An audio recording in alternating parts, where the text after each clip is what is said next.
সড়ক দুর্ঘটনায় মৃত্যু থামছে না।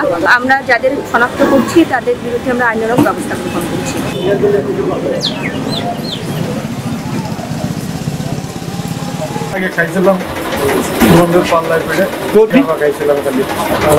জনতা পরিবহনের ড্রাইভার ওনাকে আমরা মোবাইল কোর্টের মাধ্যমে উনি ভর্তি থানায় টেস্ট করার পরে উনি ইয়াবা খাইছে, এটা ওনার শনাক্ত হয়েছে।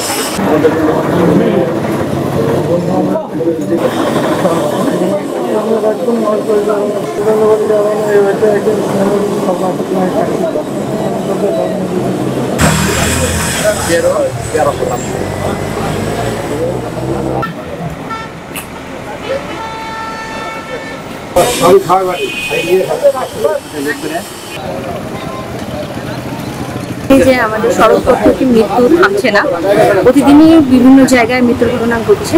এই সকল মৃত্যু রোধ করার জন্য জেলা প্রশাসনের উদ্যোগে আমাদের মাননীয় জেলা প্রশাসক স্যারের নির্দেশে আমরা সড়কে মোবাইল কোর্ট করছি। এখানে আমরা গাড়ির রেজিস্ট্রেশন, গাড়ির ফিটনেস আছে কিনা, ড্রাইভিং লাইসেন্স এগুলো করছি। এর সাথে আমরা ড্রাইভারদের ফিটনেস আছে কিনা, মেডিকেল ফিটনেস আছে কিনা এবং সে মাদকাসক্ত কিনা রোগ টেস্টের মাধ্যমে আমরা নির্ধারণ করছি। আমাদের গত সপ্তাহ থেকে এটা চলছে। ডিসি স্যারের নির্দেশ হচ্ছে এটা চলমান থাকবে, অন্তত আগামী 30 দিন তো চলমান থাকবেই। এবং আমরা যাদের শনাক্ত করছি তাদের বিরুদ্ধে আমরা আইনানুগ ব্যবস্থা গ্রহণ করছি।